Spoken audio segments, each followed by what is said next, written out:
Everyone, welcome back to my channel. And today we will going to talk about more hair fall. So आज हम बात करने वाले हैं हेयर फॉल की, बिकॉज जब हम सैलून में विज़िट करते हैं, जो सैलून के स्टाफ होते हैं एंड सैलून की जो क्लाइंट्स होते हैं, सबसे ज़्यादा हमसे पूछते हैं कि हेयर फॉल का क्या रीज़न होता है और क्या तरीके हैं, क्या सोल्यूशन है जिस तरीके से हम उनको यूज़ करके, उनको इम्प्लीमेंट करके अपने हेयर फॉल को रोक सकते हैं। तो आज हम बात करने वाले हैं सबसे पहले प्रॉब्लम्स की, एंड देन उसके बाद हम बात करेंगे सॉल्यूशंस की। प्रॉब्लम किस तरीके की हो सकती है? हम सभी को पता है कि हमारे स्कैल्प जो होते हैं वो अलग अलग तरीके के होते हैं। अलग अलग तरीके के मीन्स किसी का ऑयली स्कैल्प होता है, जैसे कुछ क्लाइंट बोलते हैं जब हम शैम्पू करते हैं, शैम्पू करने के कुछ टाइम बाद, 1 घंटे बाद, 2 घंटे बाद, 3 घंटे बाद या इवनिंग तक हमारे स्कैल्प पे दोबारा से ऑयल आना स्टार्ट हो जाता है। और कुछ क्लाइंट्स बोलते हैं यार मेरा स्कैल्प बहुत ज़्यादा ड्राई रहता है। जब वो शैम्पू करते हैं तो 1-2 दिन बाद उनको स्कैल्प पे ऑयल फील नहीं होता है। एक होता है चिपचिपा स्कैल्प, ग्रीसीज जिसे हम बोलते हैं, वो स्कैल्प होता है। इन सिचुएशन में जब हम आते हैं, हमारे जो स्कैल्प की कंडीशन होती है वो अलग होती है। और दूसरी चीज़ हम बात करने वाले हैं, हेयर फॉल होता कब है या हमें कैसे पता लगेगा कि हमें हेयर फॉल हो रहा है। तो सबसे पहले मैं बात करता हूँ कि क्या क्या सिम्टम्स हैं जिसको देख के आप पहचान सकते हो कि आपको बहुत ज़्यादा हेयर फॉल हो रहा है।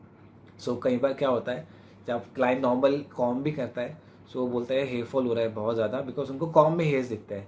मैं आपको बता दूँ, यूजुअली हमारे हेयर्स अप टू 100 जो अमाउंट होती है, अगर आप काउंटिंग करते हो, अप टू 100 यूजुअली बोलते हैं 120 130 हमारे जो हेयर्स हैं वो डेली गिरते हैं जब आप कॉम करते हो। वो निकलते हैं। उसमें घबराने वाली बात नहीं है, बिकॉज क्योंकि वो डेली स्टेजेस में हमारे बाल ग्रो कर रहे हैं, उसको हम काउंट नहीं करते हैं हेयर फॉल के अंदर। दूसरी चीज़, अगर आपको काउंट करना है यस कि यार हेयर फॉल हो रहा है या नहीं हो रहा है, जब आप मॉर्निंग में सो के उठते हैं, जो आपका पिलो होता है, आप हमेशा उसको चेक करें। अगर वो पिलो पे हेयर्स की जो अमाउंट है वो ज़्यादा है, आपको दिख रहा है कि यार बहुत ज़्यादा है, 20-30 हेयर्स है, वहाँ पे हम काउंट कर सकते हैं कि हाँ एक नॉर्मल हेयर फॉल है आपको। दूसरी चीज़, जब आप यूजुअली ग्रो करते हो एक एज फैक्टर के हिसाब से, तब भी हमारे हेयर्स थिन होना स्टार्ट होते हैं। एंड एक चीज़ है, जब आप बात करते हो प्रॉब्लम की, उसमें है अगर आप किसी भी तरीके की सीरियस इश्यूज़ की हम बात करते हैं, सबसे पहला होता है हमारी इनबैलेंस डाइट। अगर हम डाइट की बात करते हैं, बिकॉज आज हम लोग बहुत ज़्यादा फूडी हो गए हैं, and we are in the lockdown situation, हम लोग बहुत ज़्यादा चाइनीज़ फूड्स खाते हैं। उस सिचुएशन में भी हमारी जो डाइट है, जो लाइफस्टाइल है, वो बिल्कुल इनबैलेंस होता चला जाता है, बिकॉज हम लोग सैनिटरी लाइफस्टाइल पे चले जाते हैं। जो मिल रहा है हम उसको खाना स्टार्ट कर देते हैं। हम लोग जूसेस पे, वाटर्स पे और ग्रीनरी चीज़ों पे, वेजिटेबल्स पे बहुत ज़्यादा फोकस नहीं करते हैं। उस सिचुएशन में हमारा जो एक फूड का लाइफस्टाइल होता है वो चेंज होता है, तब हमें हेयर फॉल होने के चांसेस ज़्यादा होते हैं। और एक होता है स्ट्रेस। कुछ क्लाइंट्स हैं जो मुझे बोलते हैं यार हम बहुत ज़्यादा स्ट्रेस में रहते हैं। अगर आप किसी भी चीज़ का स्ट्रेस लेते हो और वो स्ट्रेस बहुत ज़्यादा ओवर हो जाता है, वहाँ पे भी आपको हेयर फॉल दिखने की एक कंडीशन स्टार्ट हो जाती है। एंड दूसरा मैं बोलूँगा इनबैलेंस न्यूट्रिशन। जो हमारी इनबैलेंस न्यूट्रिशन डाइट होती है, कहीं ना कहीं उस चीज़ पे भी वो चीज़ इफ़ेक्ट करती है हमारे स्कैल्प पे, और हमें कहीं ना कहीं वो लेके जाती है हमारे हेयर फॉल पे। दूसरी मैं बात करूँगा, अगर कोई क्लाइंट है वो बहुत ज़्यादा मेडिसिन्स लेते हैं, बिकॉज कुछ क्लाइंट्स हैं जो बहुत ज़्यादा मेडिसिन्स लेते हैं, उस मेडिसिन के सिचुएशन में भी अगर वो मेडिसिन्स का जो आपकी डोज है वो बहुत ज़्यादा है, वहाँ पे भी कहीं ना कहीं हमें हेयर फॉल देखने की सिचुएशन आती है। बिकॉज जैसे कोई लेडी प्रेग्नेंट है और अगर वो वहाँ पे फिर मेडिसिन्स ले रहे हैं, या किसी भी तरीके की डायबिटीज़ है, थायराइड है, हम उस चीज़ की मेडिसिन्स लेते हैं, या कोई भी ऐसी सीरियस डिजीज़ है, या जैसे कैंसर की केमोथेरेपी की सिटिंग्स चलती है, वहाँ पे हम जो मेडिसिन की डोसेस लेते हैं वो बहुत ज़्यादा होती है। कहीं पे अगर आप देखोगे ओवर डोसेस है मेडिसिन की, वहाँ पे भी वो हेयर फॉल होने के चांसेस हमें बहुत ज़्यादा होते हैं। अगर वो आपको हेयर फॉल नॉर्मल कंडीशन में है, वहाँ पे जाके मैं बोलूँगा आप इसको बैलेंस कर सकते हो। बट अगर वो ओवर डोसेज ऑफ मेडिसिन की है या आपको सीरियस डिजीज़ है, मैं बोलूँगा कि आप अपने डॉक्टर से कंसल्ट करें, बिकॉज सैलून में हम एक हद तक ही उसको क्योर कर सकते हैं। बट अगर वो बहुत ज़्यादा है, थिनिंग बहुत ज़्यादा आपको हो रही है और आप मेडिसिन ले रहे हैं, मैं बोलूँगा प्लीज़ आप अपने डॉक्टर्स को जाके ही इससे कंसल्ट करें। एंड अगर आप स्ट्रेस लेते हैं, स्ट्रेस को भी आपको बहुत कम करना पड़ेगा। आपको अपनी स्लीपिंग्स प्रॉपर करनी पड़ेंगी, स्लीपिंग जो टाइम होता है, बिकॉज हम लोग बोलते हैं यूजुअली हमें 8 आवर्स की स्लीपिंग लेनी चाहिए, सो आप 8 आवर्स की नींद ज़रूर लें। दूसरा, आप वाटर का बहुत ज़्यादा सेवन करें, जितना भी हो सके आप वाटर पिएं, बिकॉज जब तक आप 2 litre at least minimum 2 litre a day पानी नहीं लेंगे, सो वो प्रॉपर न्यूट्रिशंस नहीं देगा, वो प्रॉपर मॉइस्चर नहीं देगा आपके स्कैल्प के लिए।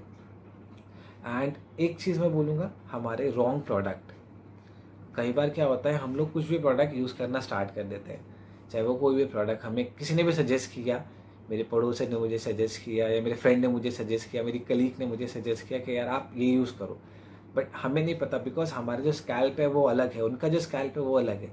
सो हमेशा जब भी आप अपने कोई भी सैलून में जाते हैं, सो वहाँ पे जाके आप उनसे कंसल्ट करते हैं, तो आप उनको अपना स्कैल्प चेक कराइए, एंड वहाँ पे जाके फिर जो वो आपको रिकमेंड करते हैं प्रोडक्ट, आप वो ही शैम्पू एंड कंडीशनर या जो भी चीज़ वो बोल रहे हैं आपके स्कैल्प के लिए, आप वो यूज़ करें। अदरवाइज़ कहीं ना कहीं फिर आप अपने हेयर फॉल को बढ़ाने के लिए आप खुद ही रिस्पॉन्सिबल हो उस चीज़ के लिए।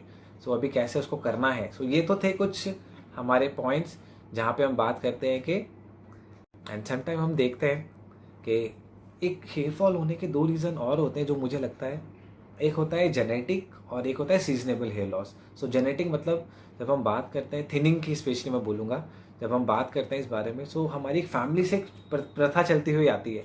हम बोलते हैं यार मेरी मदर को था या मेरे फादर को था, सो जिससे मुझे मिला, या उनके दादा को या उनके पेरेंट्स को था, वहाँ से हमें वो प्रॉब्लम मिली और वो प्रॉब्लम फिर चलती चली जा रही है। सो अगर वो आपको मैं बोलूँगा आपकी फैमिली से मिली है चीज़ें, सो वहाँ पे फिर आपको उस चीज़ को परमानेंट करना चाहिए प्रोडक्ट्स के लिए, मैं बोलूँगा। एंड दूसरी चीज़, अगर वो सीजनेबल हेयर लॉस है, सो फिर वहाँ पे आपको वही प्रोडक्ट यूज़ करने हैं जो कि आपके सीजनेबल हेयर लॉस को, बिकॉज अभी जो हम स्टेज में हैं, सो ये एक रेनी सीजन है, सबसे ज़्यादा हेयर फॉल की जो प्रॉब्लम्स आती है वो आती है रेनी सीजन में। सो रेनी सीजन में आप किस तरीके से क्योर कर सकते हो, किस तरीके से उसको बेटर कर सकते हो, सो मैं बोलूँगा आप सैलून में जाएँ, कंसल्ट करें, अपने जो भी आपके ट्रस्टेबल हेयर ड्रेसर हैं आप उनको दिखाएं, आप उनके साथ बात करें, सो तब जाके आप इसको कर सकते हैं। बिकॉज हम समटाइम हम बिलीव करते हैं देसी नुस्खों पे, सो मैं बोलूँगा देसी नुस्खे कई बार बहुत अच्छे भी होते हैं और कहीं ना कहीं कई बार वो साइड इफ़ेक्ट भी दे जाते हैं। सो इट्स बेटर कि आप एक सेफर साइड चलें और अपने हेयर ड्रेसर ज़रूर कंसल्ट करें। और अगर मैं नॉर्मल बोलता हूँ, बिकॉज ये कुछ स्टेजेस होते हैं हेयर, हमारे जो हेयर फॉल होते हैं, और अगर मैं बोलता हूँ रीग्रोथ के लिए, सो रीग्रोथ की जो टाइम होती है वो ज़्यादा होती है, और जो रेस्टिंग टाइम होता है हमें मिलता है उसको बैलेंस करने का, वो भी होता है हमारे पास। और जो हमारी फॉलिंग की स्टेज होती है कहीं ना कहीं वो बहुत नॉर्मल होती है, सो उसको आप क्योर कर सकते हो, इतना ज़्यादा डरने की बात नहीं है उस चीज़ में। सो सबसे ज़्यादा जो प्रॉब्लम करता है, जैसे मैं बात कर रहा था, इनबैलेंस डाइट। सो आपको अपनी डाइट को बहुत ज़्यादा कंट्रोल करना पड़ेगा इस सिचुएशन में। सो कोशिश करें कैरेटीन लें, कोलेजन लें, ओमेगा 3 लें, एंड जितना हो सके vitamin A, vitamin B, vitamin C and vitamin B7 1, so वो भी बहुत ज़्यादा अच्छा रहता है इस सिचुएशन के लिए। एंड फैटी एसिड लें, हो सके आप, अगर आप नॉन वेजिटेरियन हैं, अगर आप एग खाते हैं, फिश खाते हैं, सो उस सिचुएशन में आप इन चीज़ों का सेवन ज़्यादा करें। एंड मैं बोलूँगा ओट्स, और जितना हो सके ग्रीन चीज़ें आप खाएं, सो जैसे कैरेट्स हो गई हैं, आप कैरेट्स लें, आप स्पिनच लें, सो ये सारी चीज़ें हैं, पालक लें, ये सारी चीज़ें हैं जो आप जितना इनको लेंगे, पानी जितना आप पिएंगे उतना ज़्यादा अच्छा रहेगा, और इस सिचुएशन में आके आप उसको कंट्रोल कर सकते हैं। और मैं बोलूँगा जब आप सैलून में जाते हैं तो आप उनसे बात करें हेयर ड्रेसर से, आई एम श्योर वो आपको सजेस्ट करेंगे। और हो सके तो आप सैलून में, आपके पास टाइम है, आप सैलून में जाएँ, आप उनसे हेयर फॉल की सेटिंग्स होती हैं, सो आप हेयर फॉल की सेटिंग्स भी ले सकते हैं। और शैम्पू कंडीशनर आपके स्कैल्प के अकॉर्डिंग होना चाहिए, बिकॉज जब तक वो स्कैल्प के अकॉर्डिंग नहीं होगा तब तक आप उसको क्योर नहीं कर सकते हैं हेयर फॉल को। कोई भी शैम्पू यूज़ नहीं करना है, और कोशिश करनी है हमने कि जितना हो सके हम प्रोफेशनल प्रोडक्ट यूज़ करें और प्रोफेशनल शैम्पूज़ यूज़ करें। इस चीज़ को आप करने के बाद आप अपने हेयर फॉल को बिल्कुल कंट्रोल कर सकते हैं। सो हमने क्या करना है, हमें चेक करना है, मैं एक दोबारा से रिपीट कर देता हूँ। सो हमने चेक करना है, अगर वो नॉर्मल हेयर फॉल है तो सबसे पहले आपने अपने स्कैल्प को देखना है कि वो ऑयली है, ड्राई है या ग्रीसी है।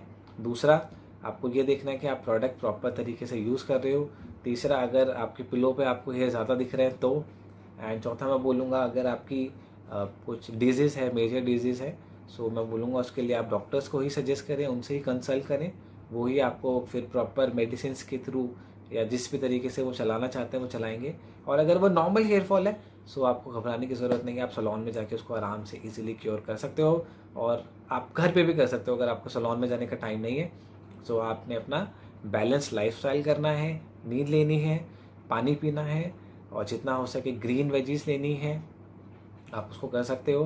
एंड प्रॉपर शैम्पू कंडीशनर लेना है, आप चेक करके ले सकते हो। आजकल बहुत सारे ब्रांड्स हैं जो कि शैम्पू कंडीशनर देते हैं हेयर फॉल कंट्रोल के लिए। एंड काफ़ी सारे सिरम्स भी आते हैं, एम्प्यूल्स भी आते हैं, बहुत सारे प्रोफेशनल ऐसी कंपनियां हैं जो कि सिरम्स भी प्रोवाइड कराते हैं। सो वो भी आप यूज़ कर सकते हो। उसको किस तरीके से यूज़ करना है सो वहाँ पे उनकी प्रिस्क्रिप्शंस में होता है। सो वो करके भी आप इस चीज़ को कंट्रोल कर सकते हो। सो ये कुछ थे हमारे पॉइंट्स आज के जो हमने डिस्कस करे हेयर फॉल के लिए। And guys please do like and subscribe my channel and keep supporting me. Thank you.